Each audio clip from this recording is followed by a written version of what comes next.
Welcome back to World Drum Club. I'm Kalani, your host and teacher, and in this lesson I'll be teaching you how to play the shaker.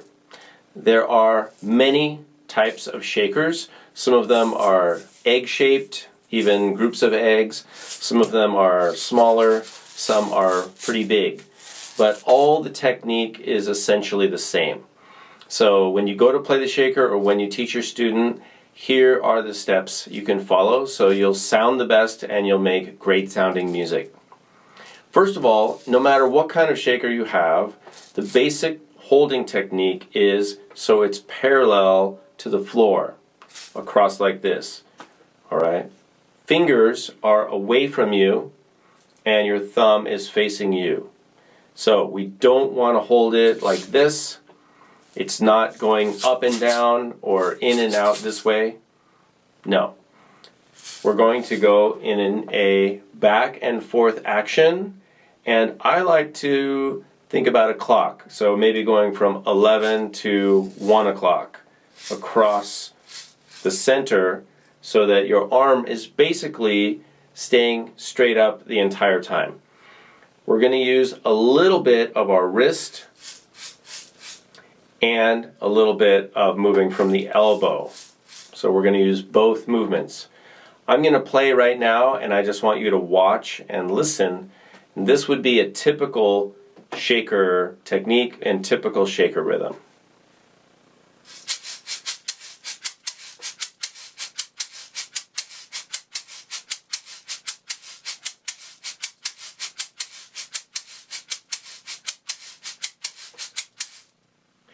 So as you notice, there are two volumes of sounds. There's some accented notes and there's some non-accented notes. So I'm going to show you how to play both of those and then we're going to put them together. So first, let's start with the louder sound. And this sound is made with a stronger motion where you have the filling striking the sides of the shaker. So it's short and it has kind of a strong sound, right? Accented sound.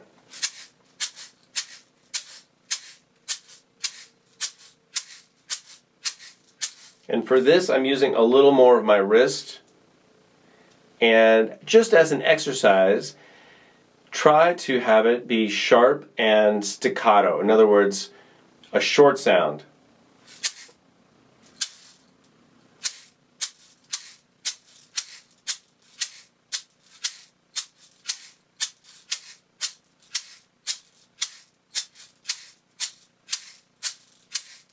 So we're going to call this our louder sound.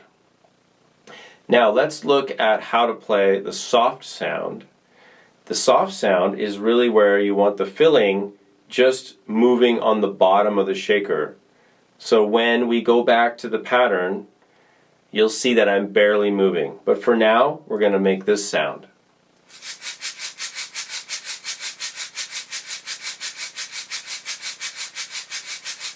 So for this one, I'm using mostly just from my elbow and not a lot of wrist.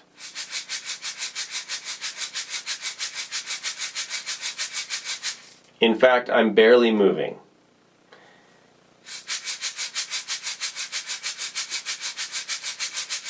So as an intermediate step, you can practice both of those separately. Then you can start to put one accent.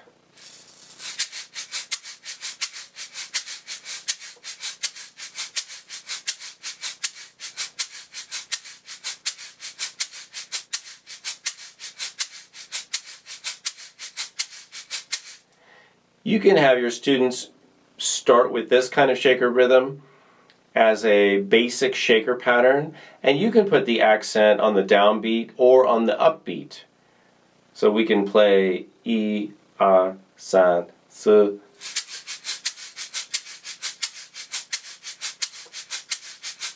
Or we can play E, A, San, S. E, A, San, S, E, A, San, S. So already you can play something that sounds musical on the shaker, so it's not just shaking the shaker randomly with the music. And when we start to play the instruments with some technique, we don't need a lot of technique, but we just need some technique. All of a sudden, the music comes alive, and it sounds great, and it sounds like something that wants to make you dance and move, and it sounds musical. All right, so once we've got that, let's call that level 1, the first step, just putting the accent.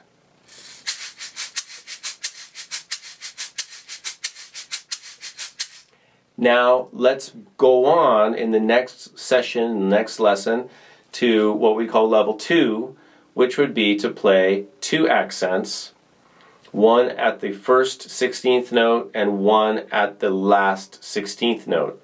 So 1 E and A. 1 E and A, 2 E and A, 3 E and A, 4 E and A, 1 E and A, 2 da dee da dee da dee da dee da dee ba ba ba ba E R 3 4.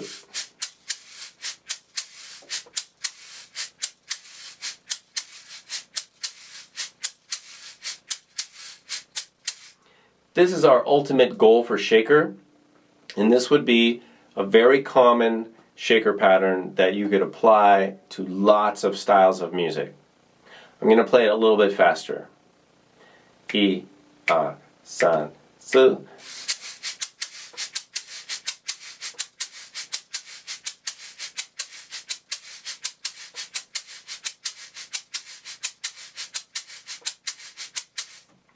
Notice how little I'm moving for the quiet notes, the in-between notes. Watch this time and see I'm moving a very little amount. I'm not even really thinking about it. Mostly I'm thinking about the 2 louder sounds. The middle notes just kind of happen on their own. E, A, 3, 4.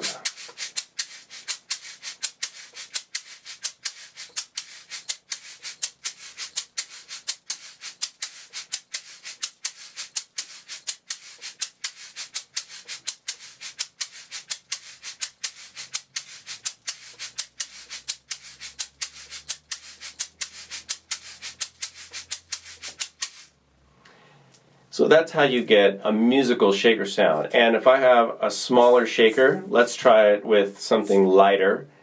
We can go much faster. And it's still the same pattern, but it has the same kind of feel where we're accenting beat 1 or note 1 and note 4. E, A, 3, 4.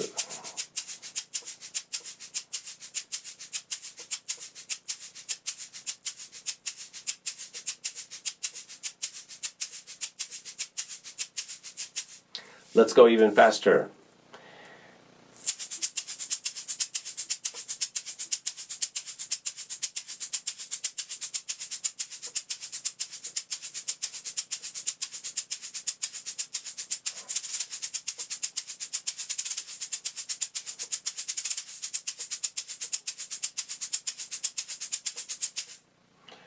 All right, so that's the same pattern. It's actually easier to go a medium tempo rather than very slow. So when you're first starting out, or you want to show your students something they can do, I would recommend playing at a medium tempo, like anything from, say, 105 to 130 beats per minute. That medium range, or what we think of as moving into dance tempo range, around 120.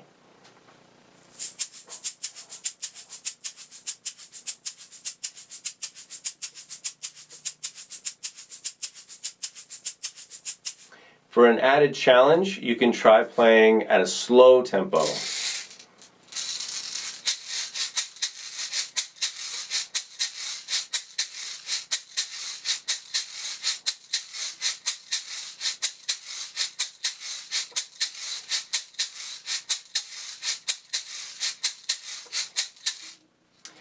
And then from there, you can try things like putting the accent on different beats, maybe doing groups of 3, or mixing it up, doing anything you can think of.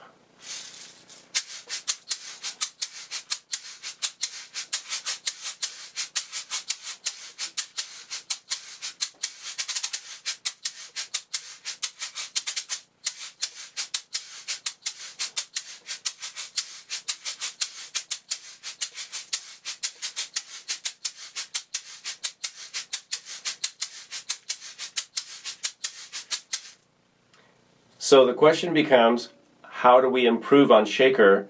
And the answer is really play a lot of shaker to some fun music, music that you like or music that your students like.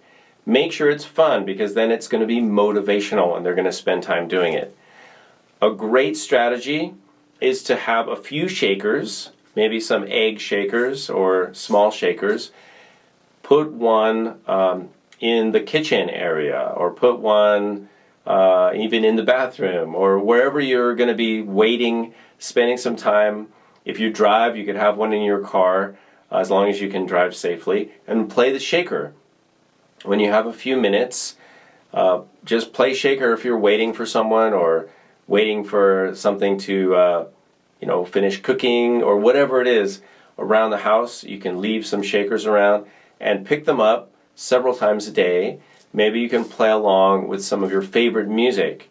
And that is going to be a great way to make progress quickly and enjoy yourself and learn about different styles of music and get used to playing the shaker to different styles of music, which at the end of our music journey is something that we want to achieve, right? That's one of our goals.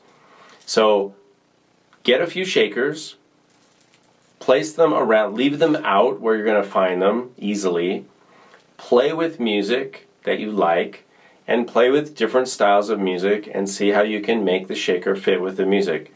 And then you're going to improve quickly, and your students will improve quickly. And then have them play shaker with a guitar player, or try it yourself. Try playing just shaker with somebody playing ukulele or guitar or piano. You can have shakers in a group of percussionists in a percussion ensemble. You can add shaker to a track, like a band track. You can use shaker with play-along tracks. So you can play the shaker with just about any musical setting and make it fit, and then from there make sure you have some good shakers and add to your shaker collection, and then you'll be ready for any kind of music, any situation, anytime, any place. Okay? I'm Kalani. Thank you for joining me, and I'll see you in a future lesson.